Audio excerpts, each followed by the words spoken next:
అంటే ఇప్పుడు నీలా నవ్వుకునే వ్యక్తి అయితే ఓకే.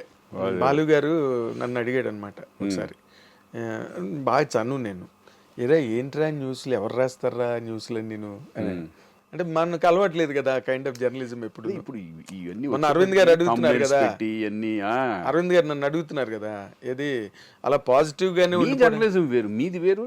ఇప్పుడు ఎవరు పడితే వాళ్ళు, ఇప్పుడు మామూలు కూడా వీడియో ఇది పెట్టేశారు యూట్యూబ్ ఛానల్స్ పెట్టేశారు.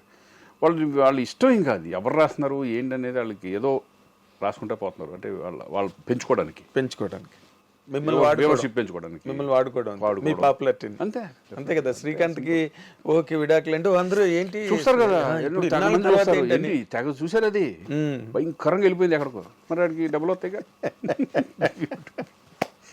మొన్న అలాగే చిరంజీవి గారు వరుణ్ తేజ్ ఫంక్షన్ లో డాన్స్ చేస్తే అది ఎక్కడో చెయ్యి తగిలిందని దాని మీద రచ్చ అయిపోయింది. అమ్మో చాలా యూట్యూబ్ లో. అసలు మొన్న ఇట్లాగే కొన్ని వస్తాయి ఉంటారు, బయటికి వెళ్ళి ఏమైనా చేయాలన్నా గబుక్కునే వెళ్ళిపోతా ఉంటుంది. అది ఎక్కడి నుంచి లీక్ అవుతాయో తెలియదు కానీ ఎక్కడ పడతారు వాళ్ళు, అందులో చాలా జాగ్రత్తగా ఉండాలి. అసలు చాలా ఇదివరకు ఇట్లాగా ఫ్రీగా ఉన్నామన్నా ఎక్కడికన్నా మన ఇష్టం సరదాగా వెళ్దామన్నా కూడా కుదరదు. ఆ రిస్ట్రిక్షన్ ఫీల్ అవుతున్నావు నువ్వు? డెఫినెట్గా. అంటే అంటే నేననేది కొంచెం విగ్రస్గానే వెళ్తాను సరదాగా. థియేటర్కి వెళ్ళిపోతా, ఏమైనా షాపింగ్ అయితే కనుక షాపింగ్కి వెళ్ళిపోతాను. నేను పట్టించుకో జనరల్గా వెళ్ళిపోతాను, అదే జనరల్ సిటిజన్ లాగా వెళ్ళిపోతాను అంతే. అది పెద్ద నేను పెట్టుకోను. నాకు ఎక్కువ అప్పుడు హైదరాబాద్ అనేది ఎక్కడికో మెట్రోపాలిటన్ సిటీకి వెళ్ళిపోయింది. ఎక్కడికో వరల్డ్ ఎవరో వచ్చి కూడా డిస్టర్బ్ ఎవరో అయిపోయింది. ఎవరి కాళ్ళు చాలా డీసెంట్గానే ఉండే 10 మంది ఉంటే ఒక 2-3 ఫోటోలు దిగుతారు అంతే. అంతకంటే ఏముండదు, డిస్టర్బెన్స్ ఉండదు. అదే ఇన్ జనరల్గా ఇప్పుడు ఇక్కడి నుంచి నీ సెకండ్ ఇన్నింగ్స్,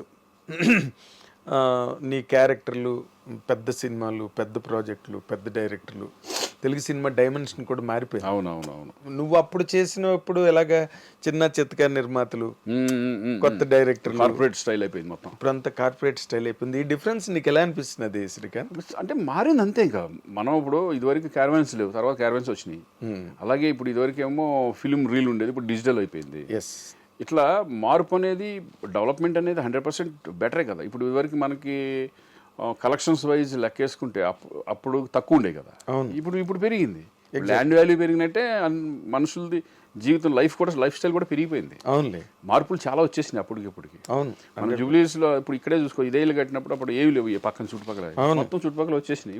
రావడం అంటే ఇవన్నీ కనిపించలేదు, ఇవన్నీ కొత్తగా వచ్చాయి అన్నట్టుగా అనిపించింది నాకు. అవును, లోపలికి ఉండి అప్పుడు ఇది ఓపెన్ గా కనిపించేది ఇల్లు. ఈ రోడ్డు ఎలా ఉండే, సింగిల్ రోడ్డు, మట్టి రోడ్లు అప్పట్లో. అవును, మరి డెవలప్మెంట్ అట్లా వచ్చినట్టు సినిమా ఇండస్ట్రీ కూడా అలా మారుతా పెరుగుతా ఈ రోజు మన ఇంటర్నేషనల్ స్టాండర్డ్కి వెళ్ళిపోయింది తెలుగు ఇండస్ట్రీ అనేది. ఒకప్పుడు హిందీ సినిమా ఉండేది, హిందీనే పెద్ద, అసలు హిందీ వాళ్ళు మన తెలుగు ఇండస్ట్రీ ఎక్కడికి వెళ్ళింది? ఇంటర్నేషనల్ లెవెల్కి, ఆస్కార్ లెవెల్కి వెళ్ళిపోయి అసలు ఈరోజు ఇండియా అంతా మన తెలుగు మీద. That is great.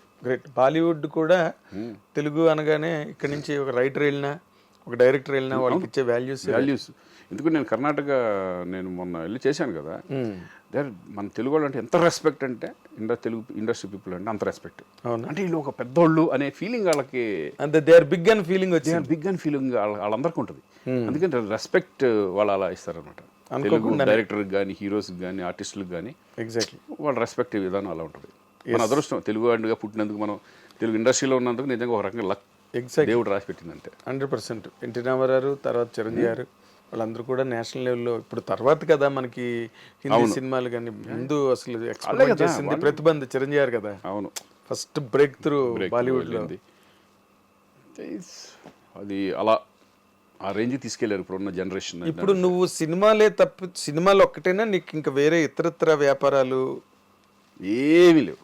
Okay, only cinema అంతే. ఇక ల్యాండ్ అంటే సినిమాలు పెట్టిన ల్యాండ్లు ఉంటాయి కదా మనకి, ల్యాండ్ అంతే తప్పితే వేరే బిజినెస్ లేదు నాకు. ఓకే, రియల్ ఎస్టేట్ అని బిజినెస్ లేదు, ఈ ల్యాండ్స్ నువ్వు చూసుకోవడమే అంతే. ఓకే, అంతే తప్పితే మనకి వేరే ఏమి లేదు, అంటే only cinema. Okay. In general గా నువ్వు షూటింగ్ లేదనుకో, ఫర్ ఎగ్జాంపుల్, అంటే ఫ్రెండ్స్ తో వెళ్ళిపోయినా బయటకి ఇంట్లో వంట వార్పు అలాంటివి ఏమైనా చేస్తుంటావా? వంట వార్పులు ఏమి చేయను. అంతేనా? అసలు తెలియదు నాకు. కాఫీ పెట్టుకోవడం కూడా రాదేమో? రాదు. అవునా? బంగారం. కాఫీ పెట్టంటే అన్ని రెడీ చేస్తే పెడతా, అబ్బా అది ఎక్కడుందో తెలీదు. అదే నేను ఇప్పుడు ఇవాళ మార్నింగ్ అనుకున్న పొద్దున తను వేరే పని మీద వెళ్ళిపోయింది, ఏదో పూజ ఏదో ఉందని. కాఫీ తాగాలి, చూస్తే ఏం లేవు. ఎక్కడ ఉంటాయో తెలియదు. అంత దాంట్లో ఎక్కడ ఎదుగుతుందో, ఎక్కడ పెట్టారు అనేప్పటికి మా వాడు వచ్చాడు, అసిస్టెంట్ వచ్చాడు, రే కాఫీ బెటర్ అంటే ఆడు పెట్టాడు. అలా ఉంటుంది అంతే. అంటే షూటింగ్స్, ఇంకా నాకు షూటింగ్ లేదు అనుకుంటే ఎక్కువ నేను మన సినిమాలు చూస్తాను, క్రికెట్ చూస్తాను, ఏదో ఒక రకంగా ఫ్రెండ్స్తో గడుపుతూ ఉంటాను ఇక్కడ. అదేలే, అది మా ఇంట్లోనే, ఎక్కడికి వెళ్ళను బయటికి. వేరే ఏ ప్లేసెస్కి క్లబ్బులు అలవాట్లు లేవు. పబ్బులు క్లబ్బులు ఇప్పుడు క్లబ్బులు అయితే కొడతారు. ఏదైనా ఫంక్షన్ ఉంటే సరదాగా వెళ్తాం, కానీ బిగినింగ్ డేస్ లో కూడా లేదు అసలు. అదే మొదటి కూడా లేదు కదా నీకు. మొదటి నుంచి కూడా ఉన్నవాడికి ఏజ్ పెద్ద ప్రాబ్లం కాదు, ఏ ఏజ్ లోనే వెళ్ళిపోతారు పబ్కి వెళ్ళొచ్చు. బట్ ఎందుకంటే ఫస్ట్ నుంచి కూడా అలవాట్లేదు నీకు. ఎప్పుడన్నా వెళ్ళాలంటే ఏదన్నా వాళ్ళ ఏదో బర్త్డే పార్టీలకి పిలుస్తూ ఉంటారు కదా, అదే అక్కడ పెట్టినప్పుడు అలా వెళ్తాం తప్పితే నేను మామూలుగా అసలు వెళ్ళాను, ఇంట్లోనే ఏదైనా.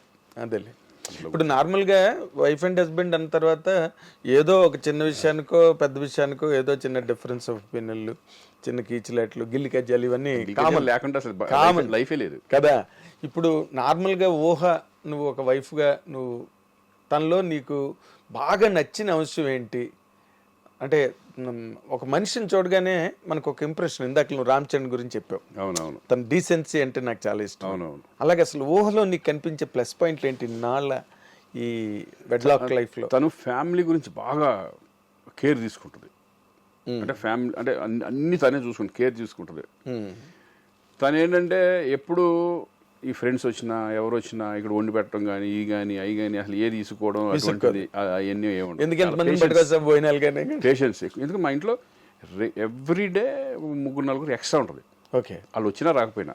ఓకే, ఇప్పుడు మధ్యాహ్నం మా ఫ్రెండ్స్ వస్తారు కదా, ఇక్కడ భోజనం రెడీగా ఉంటుంది, భోజనం చేస్తాం. ఈవినింగ్ పొద్దున కంటిన్యూ. అది అసలు తీసుకోవడం లేదు. ఓకే, ఒకసారి తనే అడిగి ఏమంటే ఈరోజు మటన్ చేయమంటారు, ఎవరెవరు వస్తున్నారు అంటుంది. వెజిటేరియన్ వాళ్ళు ఎక్కువ ఉన్నారు నా పక్కన, ఎక్కువ వాళ్ళు ఉంటారు. వెజిటేరియన్ ఫ్రెండ్స్ ఉంటారు ఎక్కువ. అదేలే, ఇంకెవరైనా మెంటాలిటీ వెజిటేరియన్ మెంటాలిటీ, అందుకని. అవును, నేను ఎక్కువ వెజ్ తింటా, నాన్ వెజ్ తక్కువ. ఒరిజినల్ కూడా తక్కువ. ఒరిజినల్ మెంటాలిటీ నీదంతా వెజిటేరియన్ మెంటాలిటీ. అదే నాన్ వెజిటేరియన్ ర్యాష్ గా ఉండడం అది అలా ఉండదు. మనకి నీలోని బాగా ఊహ ముందు వేరేలే. తన్నాడు కదా, నేను అడుగుతుంది కాదు ఇన్ జనరల్ గా ఎక్స్ప్రెస్ చేస్తుందిగా. అంటే ఇప్పుడు నేను ఏంటంటే అంటే నేను ఎక్కువ మా డిస్కషన్లో అయ్యి ఉండవు, ఉపన్యాసాలు కట్టే ఉండవు. ఇప్పుడు చూడు ఇట్లా తప్పు పెట్టాను అనుకోండి, ఏంటంటే మీరు చూసుకోవచ్చు కదా అంటే, అరే మర్చిపో ఇంక వదిలే వేరే పెట్టాలంటే అసలు ముందే చూసుకోవచ్చు కదా. అదే ఇది ఇప్పుడు ఆడవడం ఉంటుంది కొంచెం. ఇప్పుడు ఈ ఓహ్కి ఇదంతా తెలుసా, టికెట్లు మిస్ అయిపోవడం? తనే ఫోన్ చేసి చెప్పింది. ఇప్పుడు ఇదే కదా వచ్చింది. ఇప్పుడు అట్లా చూసుకోవాలి కదా, మీరు అది చేసుకోవాలి కదా. చిన్న మతిమరుపు ఉందా నీకు? మతిమరుపు ఏం లేదు. అది ఒక్కోసారి ఏమవుతుందంటే ఓవర్లేప్ నవంబర్ 29 డిసెంబర్కి వెళ్ళిపోయింది. డిసెంబర్ బుక్ చేశా. వచ్చేటప్పుడు ఏమో డిసెంబర్ కరెక్ట్ గా ఉంటది, వెళ్ళేటప్పుడు మనది మిస్ కొట్టేసాం. ఒకసారి అలా జరిగిపోతా ఉంటుంది. అవునా? ఓకే, ఇవన్నీ తట్టుకుంటుంది ఊహ. నీట్గా ఒకసారి చూసుకోవాలి నీట్గా. అమ్మా ఈరోజు ఎంత డేటు, ఓకే అట్లా. లేకపోతే ఫ్లైట్ టికెట్లు కదా. అవును, ఇప్పుడు నీకు లక్కీగా దొరికే కాబట్టి సరిపోయింది. మీ అత్తగారు మామగారు మళ్ళీ వెనక్కి వచ్చి రాలేరు, కూర్చోవాలి, ఇరుముడి కట్టుకుని. ఆ టెన్షన్ ఉంది, అందుకని అయిపోయింది. అదే ఫ్రీ. ఇప్పుడు ఈ ఆన్లైన్ ట్రాన్సాక్షన్ నిన్ను కాపాడింది. అవును, అంతే కదా. ఎగ్జాక్ట్లీ.